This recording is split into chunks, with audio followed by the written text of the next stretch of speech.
شريك له لا ضد له ولا ند له ولا مثل له ونشهد أن سيدنا ومولانا محمدا عبده ورسوله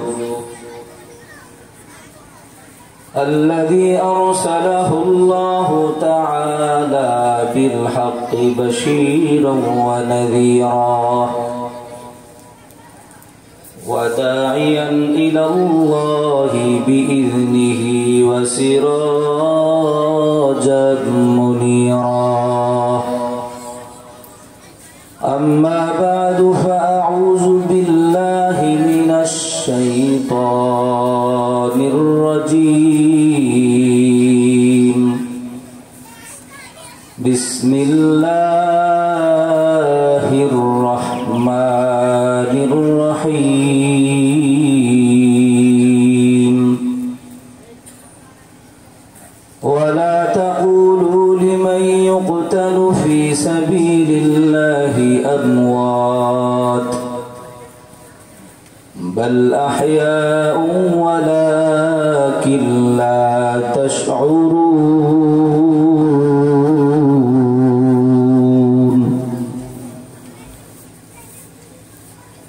قال النبي صلى الله عليه وسلم لا يؤمن أحدكم حتى أكون أحب إليه من والده وولده والناس أجمعين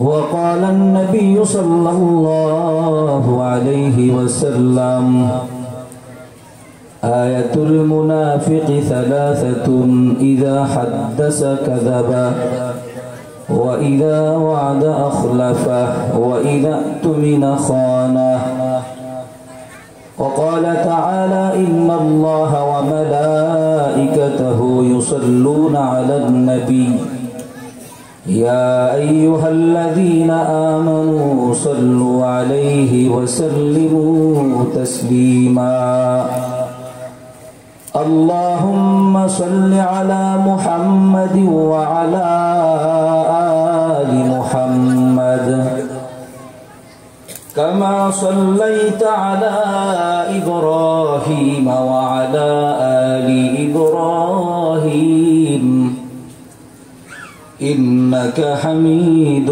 مجيد اللهم بارك على محمد وعلى آل محمد كما باركت على إبراهيم وعلى آل إبراهيم إنك حميد مجيد الحمد لله সকলেই জবান খুলে আওয়াজ দিয়ে বলেন আমাদেরকে জবান দিয়েছেন কে সবাই বলেন জবান দিয়েছেন কে যে আল্লাহ আমাদেরকে জবান দিয়েছেন কথা বলার শক্তি দিয়েছেন আমাদের আশেপাশে বহু লোক এমন আছে যারা কথা বলতে পারে না আছে না নাই যেই ব্যক্তি কথা বলতে পারে না একজন বোবা মানুষকে আপনি জিজ্ঞাসা করবেন আপনার কেমন লাগে তখন সে দেখবেন তার বুকটা ফেটে যাচ্ছে যে আল্লাহ পাক রব্বুল আলামিন দয়া করে মায়া করে মোহাব্বত করে ভালোবেসে আমাদেরকে এত চমৎকার কণ্ঠ দিলেন জবান দিলেন আল্লাহ পাক রব্বুল আলামিনের দেওয়া কণ্ঠ দিয়ে জবান দিয়ে আল্লাহ পাক রব্বুল আলামিনকে অল্প সময়ের জন্য ডাকা যাবে বলেন তো যাবে যদি যায় উঁচু আওয়াজে মোহাব্বতের সাথে জিকির করি লা ইলাহা ইল্লাল্লাহ জোরে লা ইলাহা ইল্লাল্লাহ লা ইলাহা ইল্লাল্লাহ লা ইলাহা ইল্লাল্লাহ লা ইলাহা ইল্লাল্লাহ লা ইলাহা ইল্লাল্লাহ লা ইলাহা ইল্লাল্লাহ লা ইলাহা ইল্লাল্লাহ লা ইলাহা ইল্লাল্লাহ লা ইলাহা লা ইলাহা ইল্লাল্লাহ লা ইলাহা ইল্লাল্লাহ লা ইলাহা লা ইলাহা ইল্লাল্লাহ মুহাম্মাদুর রাসূলুল্লাহ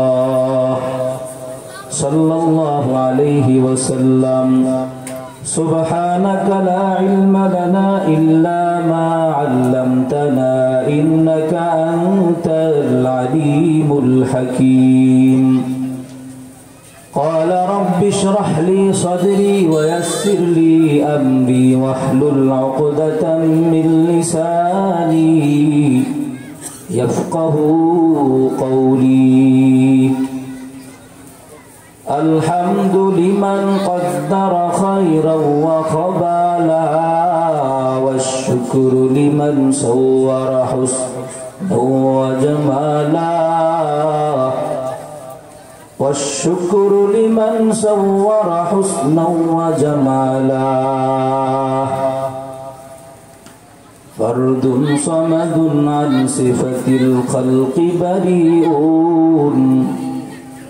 فرد صمد عن صفة الخلق بريء رب أزلي خلق الخلق كمالا رب أزلي خلق الخلق كمالا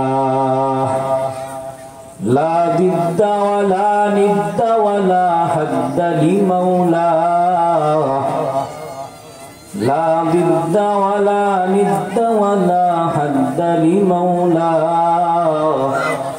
الآن كما كان ولم يلق زوالا الآن كما كان ولم يلق زوالا الحمد لله বাশিরা গ্রামবাসীর উদ্যোগে ৩৯তম বার্ষিক ওয়াজ ও দোয়ার মাহফিলের সম্মানিত সভাপতি, প্রধান অতিথি, বিশেষ অতিথিবৃন্দ, আমার আগে অত্যন্ত চমৎকার আলোচনা করেছেন স্থানীয় হযরতে উলামায়ে কেরাম। আমার সামনে উপস্থিত আছেন আল্লাহ পাকের আশিকিন, জাকিরিন, মুহিব্বিন, মুরব্বিয়ান আযম। আল্লাহ পাক রব্বুল আলামিনের দরবারে অসংখ্য অগণিত শুকরিয়া আদায় করতেছি যে মহান রব্বুল আলামিন আপনাদেরকে এবং আমাকে দিনী এক মজলিসে আসার এবং বসার, কিছু কথা বলার, শোনার যে মহান রব্বুল আলামিন তৌফিক দিয়েছেন, সেই মহান রব্বুল আলামিনের দরবারে অন্তরের ভালোবাসাকে উজাড় করে দিয়ে সকলেই কালিমাতুশ শুকর আদায় করি, পড়ি আলহামদুলিল্লাহ। আজকের মাহফিল হওয়াতে আপনারা খুশি না বেজার? জোরে খুশির আওয়াজ জোরে হবে, জোরে বলেন খুশি না বেজার? দেখি তো কারা কারা খুশি। নারায়ে তাকবীর, নারায়ে তাকবীর। ওরে আমার মাওলা রে,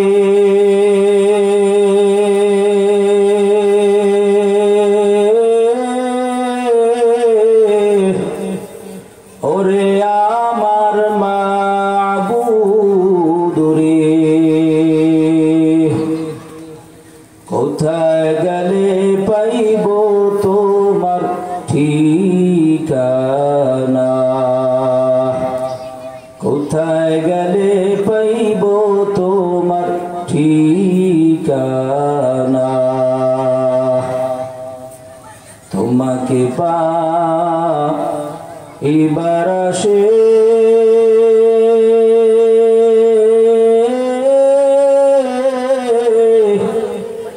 ঘুরি আমি দেশ বিদেশে,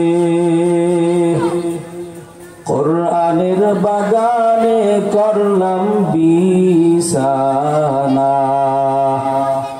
মাহফিলের ময়দানে করলাম বিছানা। নিশানা। ওরে আমার মাওলা রে,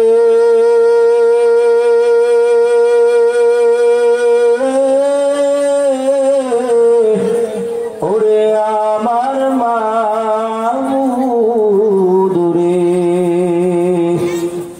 কোথায় গেলে পাইব তোমার ঠিকানা। জোরে আওয়াজ দিয়ে বলেন আলহামদুলিল্লাহ। সকল প্রশংসার মালিক কে? আর একটু জোরে বলেন সকল প্রশংসার মালিক কে? আজকে আমরা এখানে যারা উপস্থিত হয়েছি, যারা আসছেন, বলেন তো আগামীকালকে এই মাহফিল পাওয়া যাবে? আজকের আল্লাহ এবং তার রাসূলের কথা অনুযায়ী আজকের বাসীরা এই মাঠ জান্নাতের বাগান, ঠিক কিনা বলেন?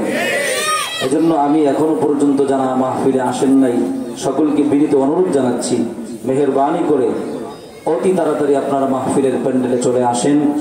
আশা করছি আজকের এই মাহফিলের যিনি মধ্যমণি, আমার অত্যন্ত কলিজার মহব্বতের মানুষ হাজী আব্দুর রহিম সাহেব, দূর দূরান্ত থেকে হযরতে উলামায়ে কিরামদেরকে নিয়ে আসছেন। চমৎকার বাংলাদেশের বর্তমানে যারা টপ লেভেলে আছেন, চমৎকার আলোচনা করেন, মানুষদেরকে খুব সুন্দরভাবে যারা বুঝিয়ে থাকেন, অনেক দূর থেকে হযরতে উলামায়ে কিরাম আসবেন। আজকে অত্র এলাকা সহ আশেপাশে যারাই আছেন, আমরা কেউ যেন আজকের এই মাহফিল থেকে মাহরুম না হই। আল্লাহ তাআলা আমাদের সকলকে একমাত্র নিজের ইসলাহের জন্য, নিজের সঠিক পথে চলার জন্য, জান্নাতের পথে চলার জন্যই যেন আমাদের মাহফিল আজকে পথ এবং পাতেও হয়। আল্লাহ পাক রব্বুল আলামিন আমাদের সকলকে আসার তৌফিক দান করেন, বলেন আমিন। সম্মানিত হাজিরিন, সম্মানিত উপস্থিতি, আমি আপনাদের সামনে মহাগ্রন্থ আল কোরআনুল কারীম থেকে একটি আয়াত তেলাওয়াত করেছি। আল্লাহ পাক রব্বুল আলামিন এই আয়াতের ভিতরে শহীদদের কথা বলেছেন, যারা আল্লাহর জমিনে আল্লাহর দ্বীন বাস্তবায়নের জন্য নিজের জীবনকে বিলীন করে দেয়, নিজের জীবনকে বিলিয়ে দেয়। আল্লাহ পাক রব্বুল আলামিন বলেন, তাদেরকে তোমরা মৃত বলো না। যারা শহীদ হয়, আল্লাহর রাস্তায় যারা জীবন দেয়, তারা কোনোদিন মরে না, বরঞ্চ আল্লাহ পাক রব্বুল আলামিন তাদেরকে কবরে জীবিত করে দেন। জোরে বলেন সুবহানাল্লাহ। আল্লাহ বলেন, তোমরা তো বুঝো না, যারা দ্বীনের জন্য, ইসলামের জন্য জীবন দেয়, শহীদ হয়, শাহাদাত বরণ করে, তাদেরকে তোমরা মৃত বলো না, বরঞ্চ তারা কবরে জীবিত। আল্লাহ পাক রব্বুল আলামিন শহীদের মর্যাদা এমন দিয়েছেন, নবী করিম সাল্লাল্লাহু আলাইহি ওয়াসাল্লাম হাদিস শরীফের মধ্যে বলেন, শহীদ যখন দুনিয়া থেকে বিদায় হয়, শহীদের শরীর থেকে এক ফোঁটা রক্ত জমিনে পড়ার আগেই আল্লাহ তাআলা শহীদের জিন্দেগীর সকল গুনাহকে মাফ করে দেন। আর একটু যদি বলেন তো সুবহানাল্লাহ। শুধু কি তাই, শহীদকে যখন কবরের মধ্যে রাখা হবে, অন্যান্য মানুষদেরকে কবরের মধ্যে রাখার পরে সওয়াল জবাবের প্রশ্ন করা হবে, কিন্তু শহীদের কোনো কবরের ভিতরে কোনো প্রশ্ন হবে না। হাসরের ময়দানে শহীদদের কোনো ভয় থাকবে না, বিনা হিসেবে তারা মালিকের জান্নাতে চলে যাবে। সুবহানাল্লাহ বলেন। শুধু কি তাই, যারা আল্লাহর জমিনে আল্লাহর দ্বীন বাস্তবায়নের জন্য যারা জীবন দেয়, শাহাদাত বরণ করে, বলা হয়েছে তারা যেই অবস্থায় দুনিয়ার থেকে বিদায় হবে, যেই কাপড়ই দুনিয়ার থেকে বিদায় হবে, ওই কাপড়ই তাদেরকে দাফন করে দেওয়া হয়। সুবহানাল্লাহ বলেন।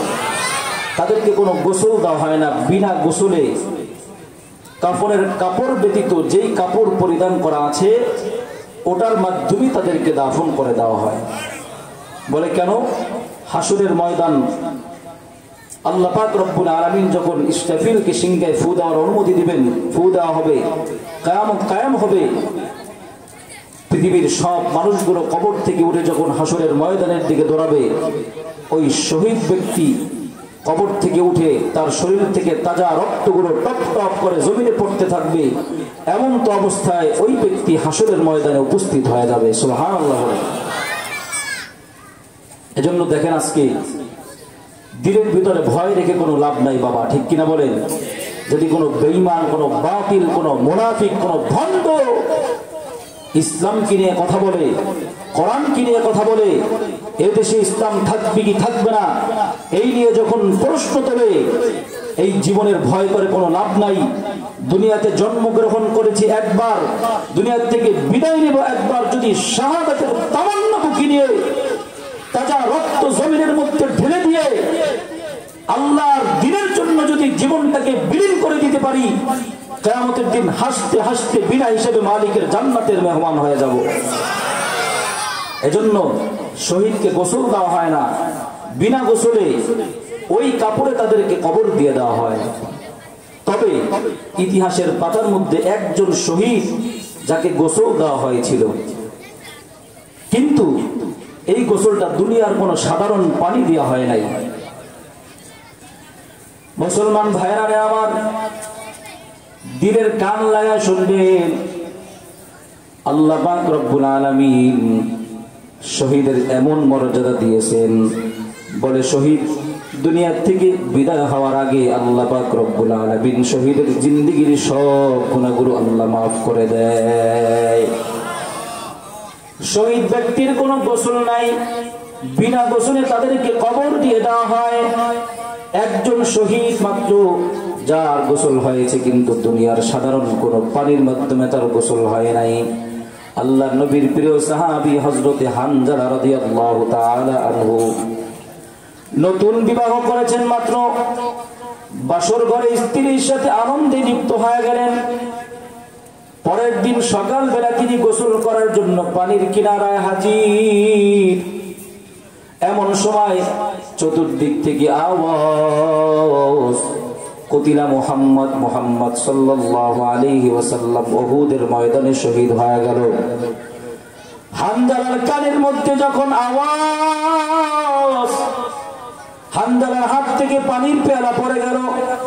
হানজালা নিজের বিবির কাছে গিয়ে ডাক দিয়া কয়, বিবি আমার গোসল করার সময় নাই, আমার নবী উহুদের ময়দানে শহীদ হয়ে গেছে।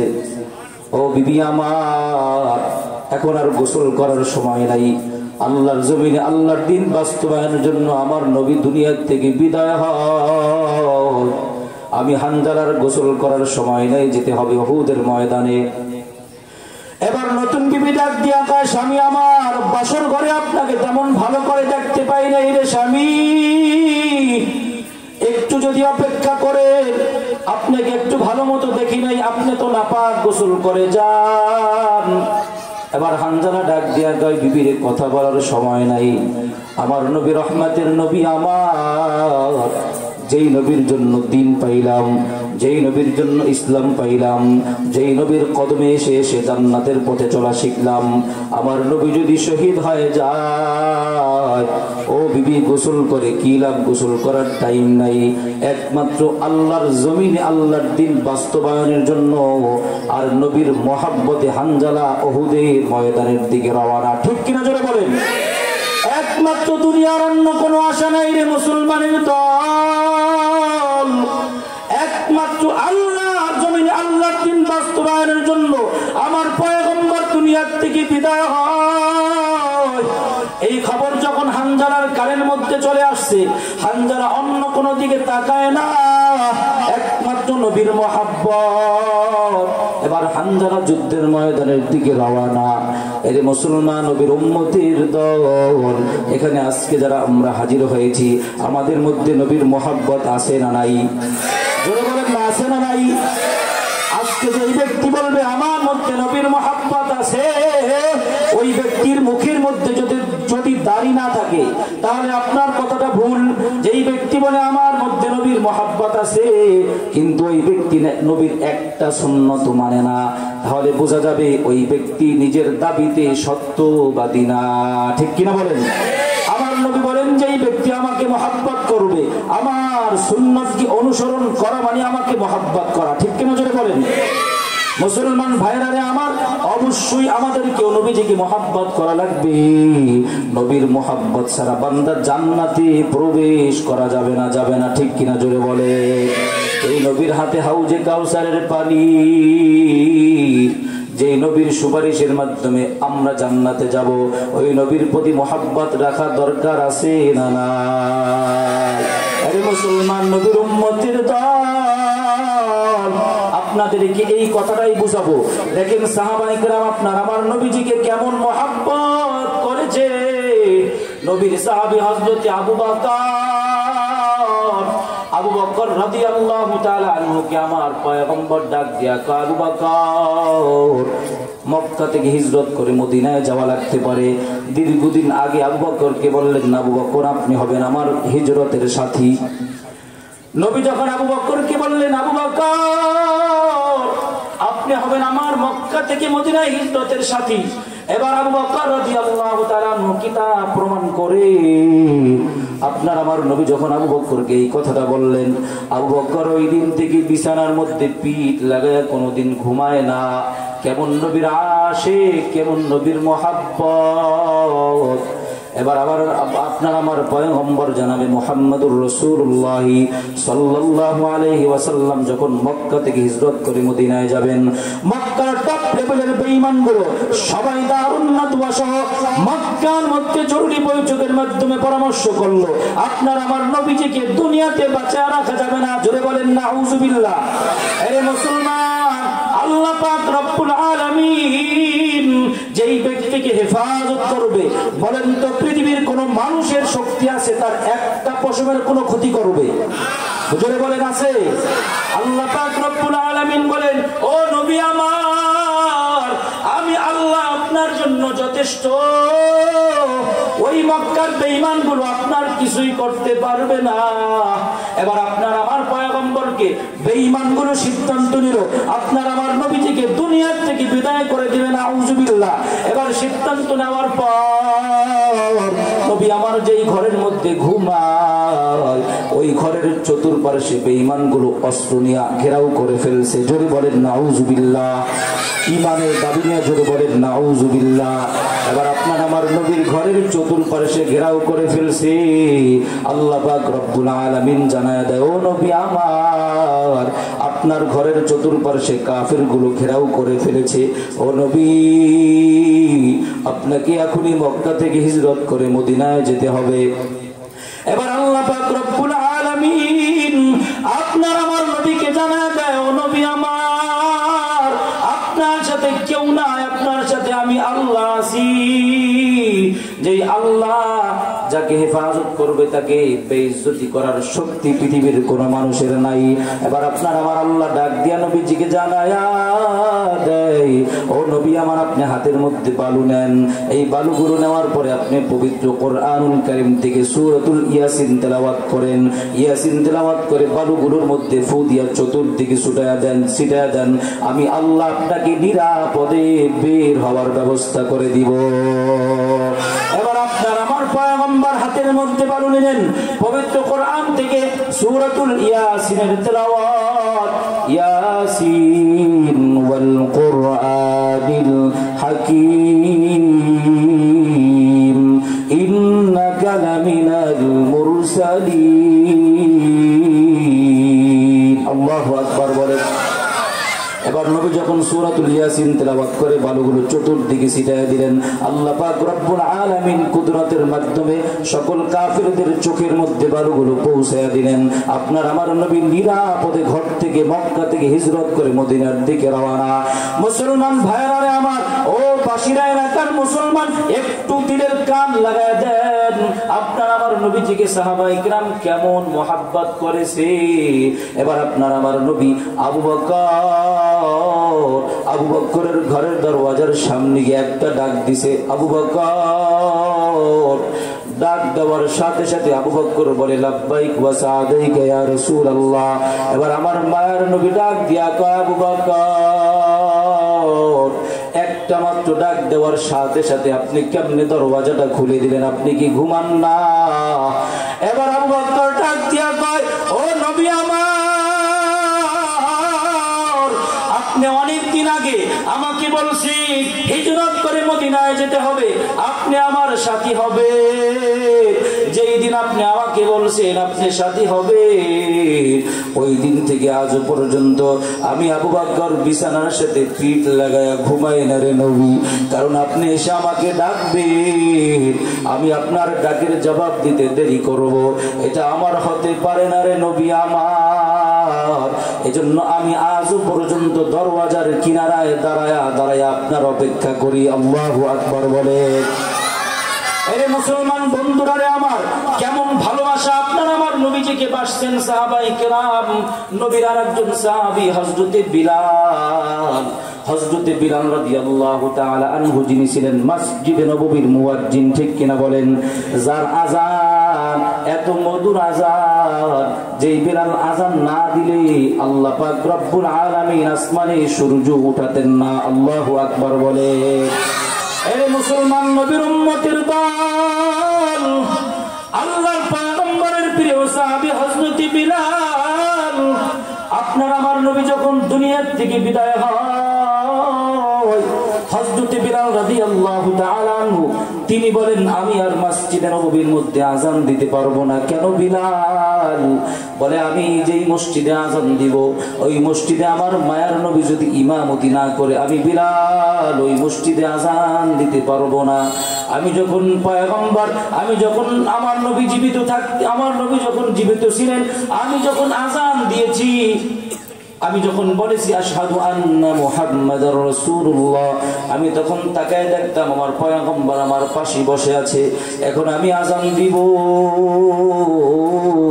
আর আমার মার নবীকে আমি দেখব না, এটা আমি বিলাল কোনদিন মেনে নিতে পারি না। রে মুসলমান ভাইরা রে আমার, নবীর উম্মতের দল, এজন্য জোরে আওয়াজ দিয়ে বলেন আমাদের কি ওই নবীকে ভালোবাসা দরকার আছে না নাই? জোরে বলেন না আছে না নাই? যদি আপনার আমার নবীজিকে ভালোবাসা দরকার হয়, এই জমিনের মধ্যে কোন কুলাঙ্গার, কোন বাতিল, কোন ইসলাম বিদ্বেষে যদি আপনার আমার নবীজিকে নিয়ে কোনো কথা বলে, আপনার আমার নবীজিকে নিয়ে কোনো কটূক্তিমূলক কোনো আচরণ করে, মুসলমান আপনাদেরকে যদি হক্কানি উলামায়ে কেরাম ডাক দেয়, এই জীবনকে বিলিয়ে দেওয়ার জন্য কে কে তৈয়ার আছে? নারায়ে তাকবীর। নাস্তিকতা নিপাত বীর ইসলাম জিন্দাবাদ, কোটি প্রাণে একই আওয়াজ। খোদাদ্রোহী সার পাবে না, এই বাংলায় ঠাই হবে না, মুসলমানরা জেগেছে আজ, ঠিক কিনা বলেন?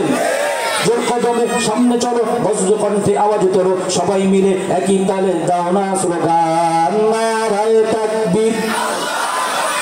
দিন ইসলাম, দিন ইসলাম, ইসলামেরই জন্ম দেশের হয়েছে জন্ম, ইসলামের বিরুদ্ধে গেলে দেশ হবে ভিন্ন। জোরে বলেন ঠিক কিনা? ইসলামেরই জন্ম দেশের হয়েছে জন্ম, ইসলামের বিরুদ্ধে গেলে দেশ হবে ভিন্ন। ইসলামের বিরুদ্ধে যারা নিয়েছে অবস্থান, এই দেশেতে ঠাই হবে না, যাও হিন্দুস্তান। জোর কদমে সামনে চলো, বজ্র কণ্ঠে আওয়াজ তোলো, সবাই মিলে একই তালে দাও না স্লোগান, নারায়ে তাকবীর। দিন ইসলাম, দিন ইসলাম, আজকের মাহফিল নারায়ে তাকবীর। এজন্য মুসলমান আপনার আমার নবীজিকে আমাদেরকেও ভালোবাসা লাগবে। ভালোবাসার মাপকাঠি হলো দুনিয়ার সব কিছুর চাইতে নবীজিকে বেশি মহব্বত করতে হবে, ভালোবাসতে হবে, ঠিক কিনা জোরে বলে। এই মুসলমান নবীর উম্মতের দল, যেই কথা বলতেছিলাম, এবার হানজালা রাদিয়াল্লাহু তাআলা আনহু স্ত্রীর কাছ থেকে বিদায় নিয়ে উহুদের যুদ্ধের ময়দানে রওনা।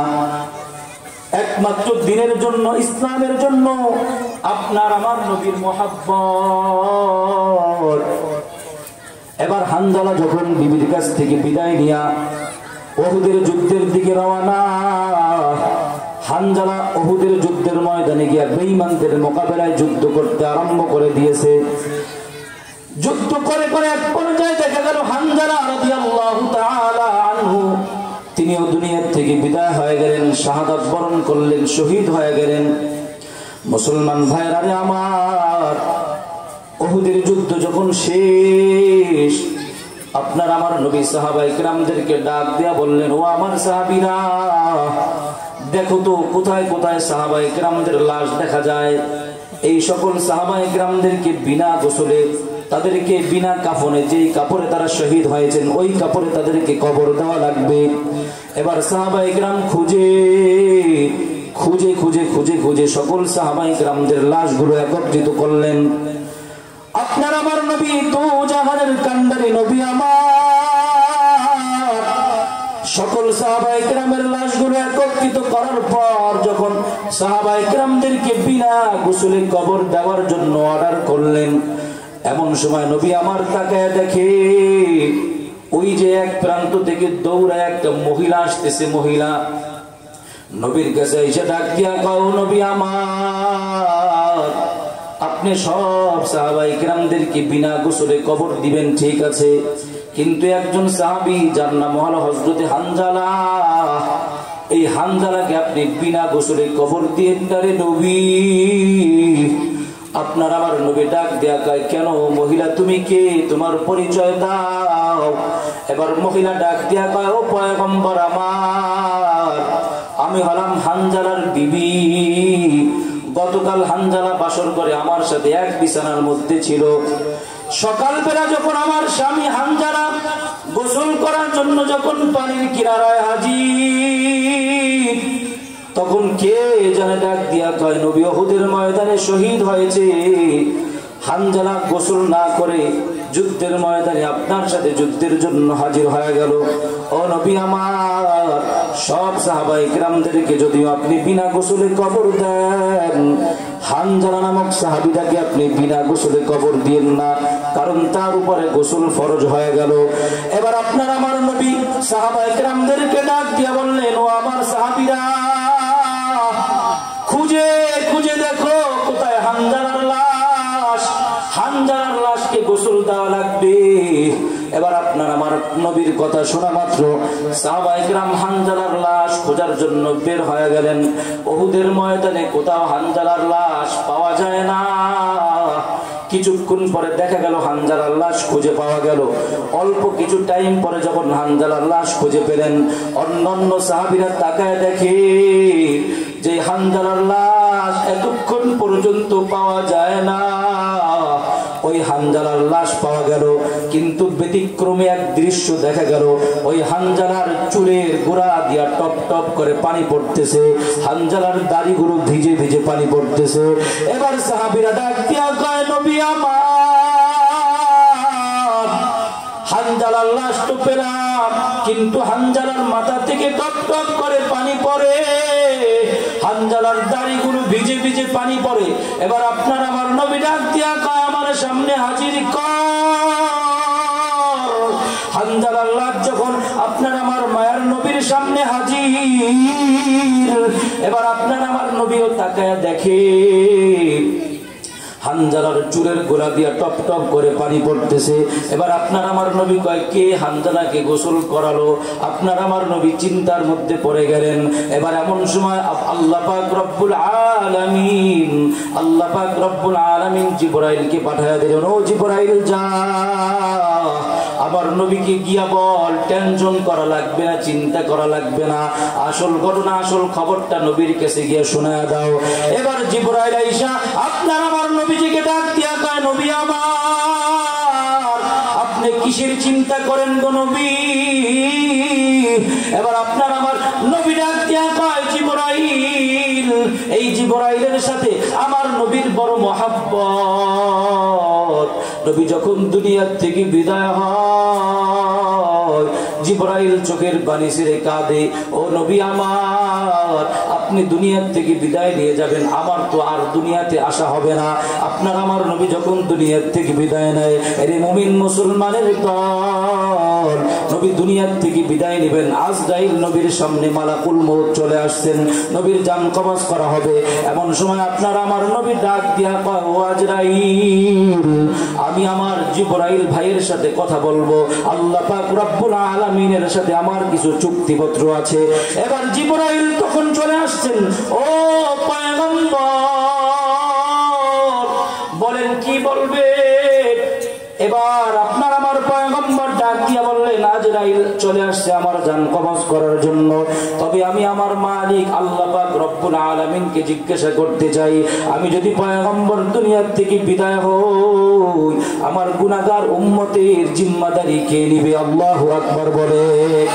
আরে মুসলমান পাশিরা এলাকার মুসলমানেরা, আপনাদেরকে এমন নবীর আলোচনা শোনাইতেছে রে মুমিন, যেই নবী দুনিয়ার থেকে বিদায় হয়ে যাবে। এমন সময় আপনার আমার নবী সিলের কথা বলে কাঁদেন নাই, এমন সময় আপনার আমার নবী সম্পদের জন্য ফিকির করেন নাই, এমন সময় আপনার আমার নবী উম্মতের জন্য চোখের বাড়ি ছেড়ে দিয়া আল্লাহ পাক রব্বুল আলামিনকে ডাক ডাকা, আল্লাহ আমার গুনাহগার উম্মতের জিম্মাদারি কি হবে? জিবরাইল ডাক দিয়ে বললেন, ও দয়ার মালিক, আপনার বন্ধু জানতে চায় রে মাওলা, আপনার বন্ধু তো দুনিয়ার থেকে আপনার মোলাকাতে চলে আসবে, কিন্তু আপনার বন্ধুর গুনাহগার উম্মতের জিম্মাদার কে নেবে? আল্লাহ পাক রব্বুল আলামিন জানায় দাও, আমার বন্ধুকে জানায় দাও, আমার বন্ধুর গুনাহগার উম্মতের জিম্মাদার দায়িত্ব স্বয়ং আমি আল্লাহ নিজের হাতে নিয়ে নিলাম। কাদের কুদরত দারি বরকামাল, আনতা রব্বি আনতা হাসবি জুল জালাল, তুহি কাদের জলিলুল্লাহ জাহাদার, বহর হালে তুহি মেরা নিগাহদার। আরে মুসলমান, নবীর উম্মতের দল এবার জিবরাইল আইসা নবীর সামনে হাজির হয়ে গেল। ও নবী আমার, আপনি চিন্তা করবেন না, আপনি কিসের চিন্তা করেন? এবার নবী ডাক দিয়া কয়, ভাই জিবরাইল, আমার সাহাবী হানজালার লাশকে গোসল করালো। আল্লাহু আকবার বলেন, আরো জোরে চিৎকার মেরে বলেন আল্লাহু আকবার। এবার জিবরাইল ডাক দিয়া কয়, নবী আমার, হানজালা দুনিয়ার কোন লোভে জীবনটা কি বিরায় দেয় নাই, হানজালা দুনিয়ার কোন স্বার্থের জন্য তার জীবনটাকে বিলীন করে দেয় নাই।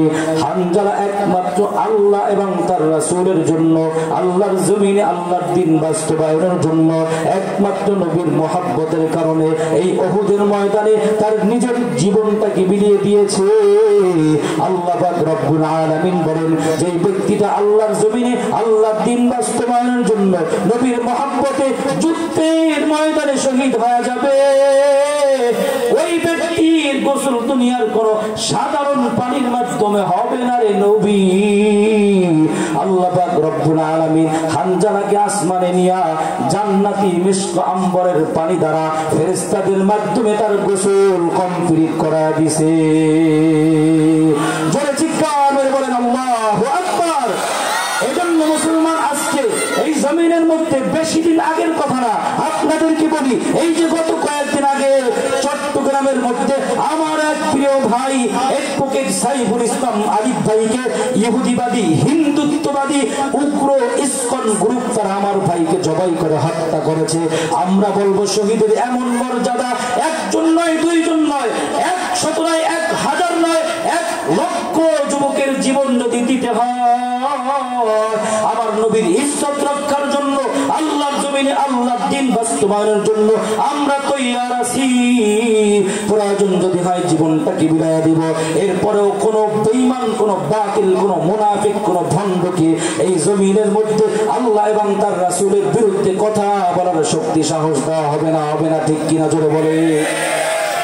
এজন্য আমরা তাদেরকে পরিষ্কার বলবো, তোমরা আজকে একজন নয়, আজকে তোমরা একজন যুবককে, অ্যাডভোকেট ব্যারিস্টারকে হত্যা করে তোমরা মুসলমানদেরকে ভয় দেখাতে চাও।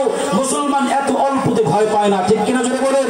প্রয়োজন যদি হয় এই জীবনকে বাজি রাখবো, প্রয়োজন যদি হয় তাজা রক্ত জমিনের মধ্যে ফেলে দিব, প্রয়োজন যদি হয় নিজের জীবনটাকে বিলিয়ে দিব, এরপরে কোনো অন্যায় মুসলমান বরদাস্ত করবো না, ঠিক কিনা? জোরে বলে।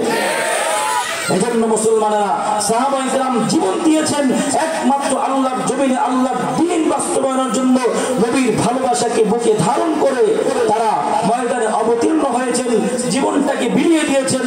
আমরাও তার ব্যতিক্রম নয়, আমরা কিন্তু সেই নবীর উম্মত, ঠিক কিনা? যদি বলেন। নবী আমাদের জন্য এমন মহব্বত, এমন ভালোবাসা স্থাপনা করে রেখে গেছেন, আমরাও সেই নবীর উত্তরসূরি হয়ে আমরাও আজকে এখান থেকে ওয়াদাবদ্ধ হব, কোন বেঈমান, কোন কাদিয়ানি, কোন ভণ্ডকে আমার নবীর বিরুদ্ধে কথা বলার সাহস সুযোগ আমরা দেব না ইনশাআল্লাহ। মুসলমান ভাইরানে আমার, কিন্তু মনে রাখবেন মুসলমান আমরা এখানে যারা আছি, আমাদের মধ্যে কিছু মুসলমান আছে মুনাফিক মার্কা মুসলমান। জোরে বলেন আছে না নাই? আরো জোরে বলেন আছে না নাই? মাহফিলের মধ্যে স্লোগানের সাথে সাথে দেখবেন তাকবীরের ধ্বনি দেবে, কিন্তু মাহফিল থেকে বের হয়ে সমালোচনা করতেও দেরি করবে না। জোরে বলেন আছে না নাই? এই মুনাফিক মার্কা মুসলমানের কারণে আজকে মুসলমানের এত অধঃপতন। আর না হয় বাংলাদেশে আমরা বলি 92-93% মুসলমানের দেশ বাংলাদেশ। কিসের 92% মুসলমানের দেশ মিয়া? মুসলমানের দেশ যদি হতো তাহলে এই যে হিন্দুত্ববাদী ইসকন, তারা আজকে মুসলমান সন্তানকে প্রকাশ্য দিবসকে জবাই করার সুযোগ সাহস পায়।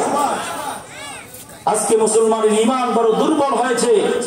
এজন্য মুসলমান এই মুনাফিকি ভাব, মুনাফিকি আলামত যদি কোন মুমিন মুসলমানের মধ্যে থাকে, অবশ্যই আপনাকে পরিবর্তন হয়ে প্রকৃত নবীর আশিক হিসাবে প্রমাণ করার জন্য সকল ভেদাভেদ ভুলে গিয়ে একমাত্র খালিস নিয়তে আল্লাহ এবং আল্লাহর রাসূলের পথে আমাদেরকে চলতে হবে। ঠিক কিনা জোরে বলেন? মুসলমান ভাইরারে আমার, সাহাবায়ে কেরাম তারা নবীর সাথে যুদ্ধের ময়দানে গিয়েছেন। বলেন নবীকে বলেন, ও পয়গম্বর আমার, আপনি সামনের দিকে আগায়া যান, আমরা আপনার সাথে আছি, ডানে আছি, বামে আছি, সামনে আছি, পিছনে আছি। কোন বেঈমান যদি আপনাকে আগে আক্রমণ করে, ওই আক্রমণ আগে আপনার গায়ে লাগবে না, আগে আমার গায়ে লাগবে, এরপরে আপনার গায়ের মধ্যে লাগবে। আজকেও যদি আপনারা যদি হক্কানি উলামায়ে কিরামের হাতকে শক্তিশালী করে তাদেরকে শক্তি যোগাইয়া আপনারা যদি বলেন যে হুজুর আপনারা সামনের দিকে যান, আমরা পিছনে আছি, যদি কোনো বেঈমান, কোনো মুনাফিক আক্রমণ করে আগে আমাদের গায়ে লাগবে, এরপরে আপনাদের গায়ে লাগবে। ঠিক কিনা জোরে বলেন? হক্কানি উলামায়ে কিরাম যদি আমাদেরকে ডাক দেয় ময়দানে যাওয়ার জন্য, কে কে তৈরি আছে? নারায়ে তাকবীর। আরো জোরে বলেন নারায়ে তাকবীর। তাহলে এই জমিনে ইসলামী হুকুমত কায়েম হতে বেশি দেরি লাগবে না। এই জমিনের মধ্যে ইসলামী হুকুমত কায়েম হতে বেশি দেরি লাগবে না, যদি হক্কানি উলামায়ে কেরামের সাথে আপনারা সবাই নির্দ্বিধায় নির্ভয়ে কোনো বাতিলের সাথে না। হক্কানি উলামায়ে কেরাম কখনো কোনোদিন কোনো বাতিলের সাথে আপোষ করেন নাই, করবেন না। যদি আপনারা তাদেরকে শক্তি সাহস যোগান, তারা সামনের দিকে আগাবে।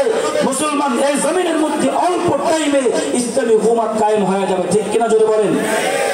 মুসলমান ভাইরারে আমার, আর একটু জোরে ডাক দিয়ে আর একটু জোরে আওয়াজ করে বলেন, সকল ক্ষমতার মালিককে। জোরে আওয়াজ দিয়ে বলেন, সকল ক্ষমতার মালিককে। আমার আল্লাহ তাকায় আছে। আজকে বাসিরা এলাকার দিকে প্রায় 9টার মতো বেজে গেছে। রাত্র যত গভীর হয়, দুনিয়ার দিকে তাকায় দেখেন, রাত্র যত গভীর হয় দুনিয়ার দোকানদারের দোকান বন্ধ হয়ে যায়। ঠিক কিনা বলেন? রাত্র যত বেশি গভীর হয় ব্যবসায়ী ব্যবসা বন্ধ হয়। রাত্র যত গভীর হয়ে যায় বাড়িওয়ালার বাড়ির দরওয়াজা বন্ধ হয়। আমার আল্লাহ কয়, রে আমার গোলামের দল, রাত্র যত বেশি হয় আমি আল্লাহর দরওয়াজা তত বেশি ওপেন হতে থাকে। আল্লাহ পাক রব্বুল আলামিন পবিত্র কুরআনুল কারীমের মধ্যে বলেন, আমি আল্লাহর কোনো ঘুম নাই, আমি আল্লাহর কোনো তন্দ্রাও নাই। হযরত মুসা পয়গম্বর আল্লাহ পাক রব্বুল আলামিনকে ডাক দিয়ে বললেন, ও দয়ার মালিক, আপনি আল্লাহ কেমনে ঘুমান না? আমি মুসা যদি একদিন না ঘুমাই তাহলে তো আমার জীবনে চলে আসে। আল্লাহ পাক রব্বুল আলামিন, আপনি কেন ঘুমান না? আপনি না ঘুমায়া কেমনে থাকেন? এবার আল্লাহ পাক রব্বুল আলামিন ডাক দেয়া কয়, রে মুসা, আমি আল্লাহ যদি গভীর রাত আমি আল্লাহ যদি ঘুমায়া থাকি, এ মুসা আমি আল্লাহ যদি গভীর রাতে ঘুমায়া যাই, আর আমার কোন গোলাম, আমার কোন আদরের বান্দা, আমি আমার বান্দা বান্দিকে এমন মহাব্বত করি মুসা, আমার বান্দা যখন আমি আল্লাহকে মায়া করে আল্লাহ বলে ডাক দেয়, আমি আল্লাহ বান্দার জিন্দেগীর সব গুনাহগুলো মুহূর্তের মধ্যে মাফ করে দেই। এই মুসা, আমি আল্লাহ আমার বান্দা বান্দিকে এমন পরিমাণ মহাব্বত করি আর ভালোবাসি, আমি আল্লাহ যদি ঘুমায়া যায় গভীর রাত, আমার এই বান্দা বান্দিগুলো যদি আমাকে মায়া করে ডাকে, আমার যদি বান্দা বান্দির কোনো জিনিসের প্রয়োজন হয়, আমার বান্দা বান্দি যখন যায় নামাজের মুসল্লার মধ্যে দাঁড়ায় যায়, ওই যায় নামাজের মুসল্লার মধ্যে দাঁড়ায় আমাকে আল্লাহ আল্লাহ বলে ডাকে, এরে মুসা তুমি জবাব দাও। আমার বান্দা বান্দিগুলো যখন আমি আল্লাহকে মায়া করে ডাক দেয় আর আমি আল্লাহ যদি ঘুমায়া যাই, বলো বলো আমার বান্দা বান্দির ডাকের জবাব কি দিবে? চিল্লায়া জোরে বলেন আল্লাহু আকবার। আমার আল্লাহ আপনাকে আমাকে বড় মোহাব্বত করে আর ভালোবাসে। এজন্য আজকে আল্লাহ পাক রব্বুল আলামিন যেহেতু আজকের এই মহতি মজলিসে আপনাকে আমাকে নিয়ে আসছেন, আল্লাহ পাক রব্বুল আলামিনের দরবারে দিলটাকে ফাটাইয়া চোখের পানি সেরে সেরে আমার আল্লাহকে ডেকে ডেকে জিন্দেগীর গুনাহের জন্য আমার মালিক আল্লাহ পাক রব্বুল আলামিনের কাছে ডাক দিয়া আমার আল্লাহর কাছে জিন্দেগীর সকল গুনাহের জন্য দিলটা ফাটাইয়া আমার আল্লাহ পাক রব্বুল আলামিনের কাছে তাওবা করে করে আল্লাহ পাক রব্বুল আলামিনকে যদি একটা ডাক দাও, আমার আল্লাহ বলে বান্দার চোখের পানি নাকের আগায় আসার আগে আগে আমি আল্লাহ বান্দার জিন্দেগীর গুনাহগুলো আমি আল্লাহ মাফ করে দিব। জোরে চিল্লা ডাকবেন না আল্লাহ, আর একটু জোরে বলেন না আল্লাহ। ও দয়ার মালিক, এখানে অনেক মানুষ এমন আছে যাদের মা নাই, যাদের বাবা নাই রে আল্লাহ। ওই মা বাবা গুলো কবর থেকে তাকায় আছে সন্তানের দিকে, ও আমার সন্তান আজকে মাহফিলে গিয়েছো, আমাদের জন্য একটু দোয়া করো। দুনিয়াতে তোমাদের জন্য সব কিছু রেখে চলে আসলাম, আজকে সন্তানগুলো মা বাবার জন্য যদি দোয়া করে আল্লাহ পাক রব্বুল আলামিন নবীজির মাধ্যমে জানায়া দেয়, ও নবী আমার জানায়া দেন, দুনিয়াতে কোনো মা বাবা যদি সন্তানের জন্য দোয়া করে ওই দোয়াটা আল্লাহ পাক রব্বুল আলামিনের কাছে ডাইরেক্ট কবুল হয়ে যায়। জোরে বলেন সুবহানাল্লাহ। মা বাবা যখন দুনিয়ার থেকে বিদায় হয়, কোন সন্তান যদি মায়ের জন্য বাবার জন্য আবার চোখের পানি ছেড়ে কান্না করে আর দোয়া করে, ও দয়ার মালিক আল্লাহ পাক রব্বুল আলামিন বলেন ওই সন্তানের দোয়াটাও আল্লাহ পাক রব্বুল আলামিনের কাছে কবুল হয়ে যায়। এজন্য আজকে যেহেতু মাহফিলে আমার আল্লাহ দয়া করে নিয়ে আসছে, মা বাবার জন্য চোখের পানি ছেড়ে দোয়া করবা। দয়ার আল্লাহ, আমরা যারা মা হারা বাবা হারা এতিম সন্তান, আপনি আমাদের মা বাবাকে মাফ করে দেন। জোরে বলেন আমিন। মুসলমান বন্ধুরা রে আমার, মা যখন সন্তানের জন্য দোয়া করে আল্লাহ পাক রব্বুল আলামিন বলেন ওই দোয়াটা আল্লাহর কাছে ডাইরেক্ট কবুল হয়ে যায়। আল্লাহ তাআলার একজন পয়গম্বর হযরত সুলাইমান আলাইহিস সালাতু ওয়াস সালাম, আল্লাহ পাক রব্বুল আলামিন নবী সুলাইমানকে জানায় দেয়, ও পয়গম্বর আপনি সমুদ্রের কিনারায় যান না, আশ্চর্য কিছু দেখতে পাবেন। এবার নবী সুলাইমান সমুদ্রের কিনারায় গিয়ে হাজির হয়ে গেল, তাকায় দেখে তেমন কোনো আশ্চর্য কিছুই দেখা যায় না। এবার পয়গম্বর সুলাইমান আল্লাহ পাক রব্বুল আলামিনকে ডেকে বললেন, ও দয়ার মালিক আশ্চর্য কিছুই দেখা যায় না। আল্লাহ পাক রব্বুল আলামিন বলেন গভীর দৃষ্টি দিয়ে তাকায় দেখো।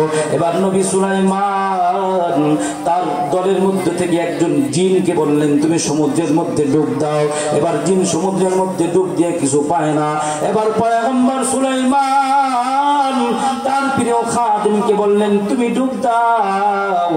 খাদেম যখন সমুদ্রের মধ্যে ডুব দিলেন, ডুব দেওয়ার পরে তাকায় দেখে সমুদ্রের মধ্যে একটা ঘর দেখা যায়। ঘর, এই ঘরের চতুর্পার্শ্বে দরওয়াজা আছে, দরওয়াজা সমুদ্রের তলদেশে দরওয়াজাগুলো আছে।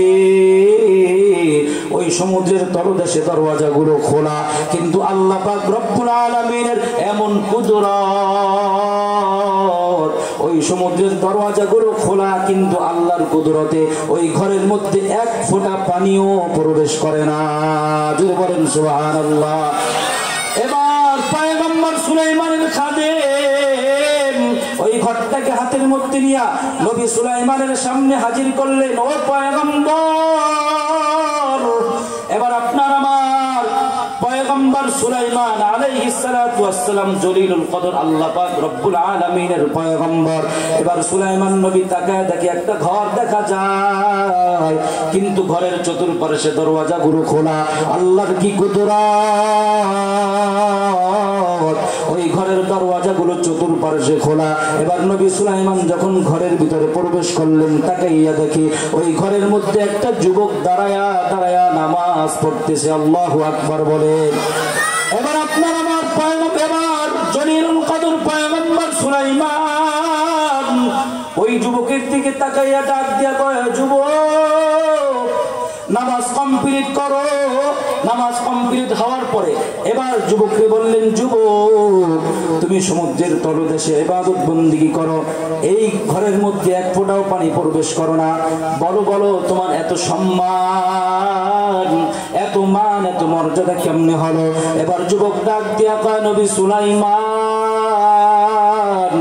আমার নিজের কোনো কারিশমা না, নিজের কোনো ক্রেডিট না।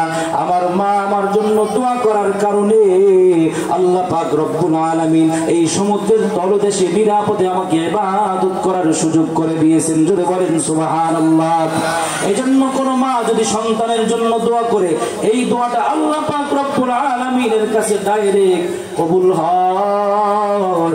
এরে মুসলমান নবীর উম্মতের দল, এখানে আমরা যারা আছি আমাদের অনেকের মা নাই, অনেকের বাবা নাই, দোয়া করার মতো সুযোগ নাই, দোয়া চাওয়ার মতো সুযোগ নাই। আজকে আল্লাহ পাক রব্বুল আলামিন আপনাকে আমাকে এখানে নিয়ে আসছেন, আমরা আমাদের মা বাবার জন্য চোখের পানি ছেড়ে দোয়া করব।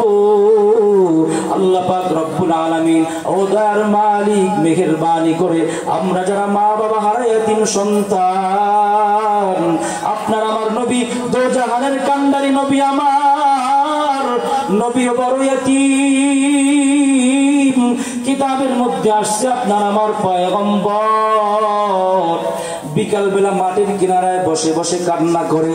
নবীর মা আমেনা দৌড়া ডাক দিয়া কয়, বাবা মুহাম্মদ এখানে বসে বসে তুমি কেন কান্না করতেছো? এবার আপনার আমার পয়গম্বর ডাক দিয়া বললেন, মা গো আমেনা, এখানে বসে কান্না করার কারণ জানতে চাও রে মা? একটু তাকাইয়া যদি দেখো, সব সন্তানদের বাবার আয়েশা সন্তানদেরকে কোলের মধ্যে নিয়ে বাড়ির দিকে রওনা করে। আমার বাবা কই? আমার বাবা মুহাম্মদ, আমার বাবা আব্দুল্লাহ, যেই বাবার কোলে উঠতে আমারও মনে চায়। এবার আপনার আমার নবীর মা ডাক দিয়া কয়, বাবা মুহাম্মদ তোমার বাবার কোলে উঠতে যদিও তোমার মনে চায় রে বাবা, কিন্তু দুঃখ আর আফসোসের ব্যাপার, তোমার বাবার কোলে তুমি আর কোনোদিন উঠতে পারবা না রে সন্তান। কারণ তোমার বাবা তুমি দুনিয়ায় আসার আগে দুনিয়ার থেকে বিদায় হয়েছে। এর নবীর উম্মত মুমিন মুসলমান বন্ধু, আপনার আমার নবীও বড় এতিম সন্তান। আপনার আমার নবী যখন রাস্তা দিয়ে কোথাও যেতেন, আপনার আমার নবী যখন এতিম কোন সন্তানকে দেখতেন, আপনার আমার নবী কোলের মধ্যে উঠায় নিতেন, মাথার মধ্যে হাত বুলায় দিতেন, আর উম্মতদেরকে জানা দেয়, এই উম্মতের দল এতিম সন্তানের মাথার মধ্যে যদি হাত বুলায় দাও, আমি পয়গম্বর তোমাদেরকে বলে দিয়া গেলাম, ওই সন্তানদের মাথার মধ্যে তোমার হাতের নিচে যেই পরিমাণ চুল থাকবে, ওই পরিমাণ নেকি আল্লাহ পাক তোমার আমল নামার মধ্যে জমা করে দিবে। নবীর উম্মতের দল মুসলমান বন্ধুরা রে আমার, আপনার আমার নবী একদিন যুদ্ধের ময়দানে রওনা। সকালবেলা নবী আমার সাহাবায়ে কেরামদেরকে নিয়ে রওনা করলেন। নবী আমার যখন যুদ্ধের ময়দানে যায়, যাওয়ার পথে তাকায় দেখে একটা ছোট্ট সন্তান খেজুর গাছের কিনারায় দাঁড়ায় আছে। আপনার আমার নবী যখন আবার বিকাল বেলা যুদ্ধের ময়দান থেকে ফিরে আসতেছেন, এবার আপনার আমার নবী তাকায় দেখে যে এই সন্তানটা সকালবেলা ওই গাছের নিচে দাঁড়ায় ছিল, এখনো পর্যন্ত ওই সন্তানটা গাছের কিনারায় দাঁড়ানো।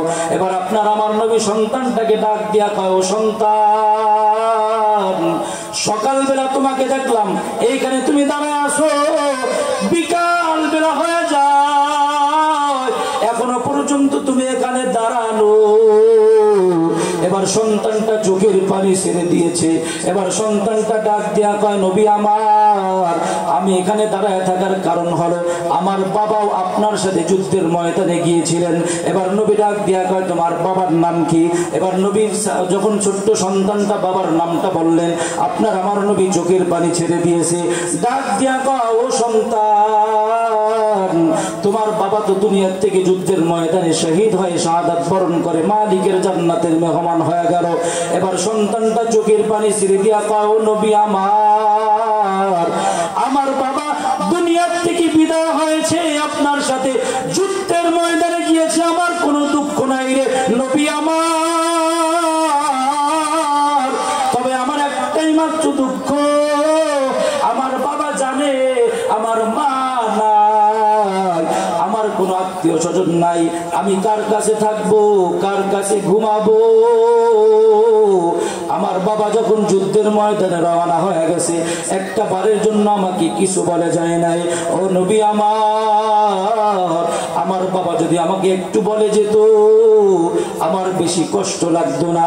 এবার সন্তানের চোখের পানি দেখে আমার নবী টপ টপ করে চোখের পানি ঝেড়ে দিয়েছে। আমার নবী সন্তানকে ডাক দিয়া কয়, বাবা আয়, আমার কোলে আয়, কারণ আমি পয়গম্বর মুহাম্মদ ইয়েতিমের দরদ বুঝি, ইয়েতিমের কষ্ট বুঝি। কারণ আমারও মা নাই, আমারও বাবা নাই। আমার মা বাবা যদি দুনিয়াতে বেঁচে থাকতো, বেঈমানগুলো আমাকে এত পরিমাণ কষ্ট দিতে পারতেন না। এবার আপনার আমার নবী ওই ছোট্ট সন্তানটাকে কোলের মধ্যে জড়াইয়া ডাক দিয়া কয়, সাহাবী শোন, তোর বাবা নাই তো কি হয়েছে, আজকে থেকে আমি হইলাম তোর বাবা। আল্লাহু আকবার বলেন। আজকে থেকে তুই আমার কাছে থাকবি, আমার কাছে বড় হবি। এর নবীর উম্মতের দল এই ভরা মজলিসের মধ্যে যদি হাত জাগাইতে বলি, অনেকে হাত জাগাই দিবেন যাদের মা নাই, যাদের বাবা নাই। এর মুসলমান নবীর উম্মতের দল আজকের মাহফিল কর্তৃপক্ষ ওয়াক্কানি উলামায়ে কিরামদেরকে বাংলাদেশের বর্তমানে যারা বিভিন্ন জায়গায় প্রোগ্রাম করে করে মানুষের সুখ্যাতি অর্জন করেছেন, আলহামদুলিল্লাহ কিছুক্ষণের মধ্যে উলামায়ে কিরাম স্টেজে চলে আসবেন, যাদের কথাগুলো শুনে শুনে আমরা আমার মা বাবার জন্য দোয়া করে করে জিন্দেগীর গুনাহগুলি মাফ করাইয়া এরপরে মাহফিল থেকে বিদায় হব। আল্লাহ পাক রব্বুল আলামিন আমাদেরকে তৌফিক দান করুন, বলেন আমিন।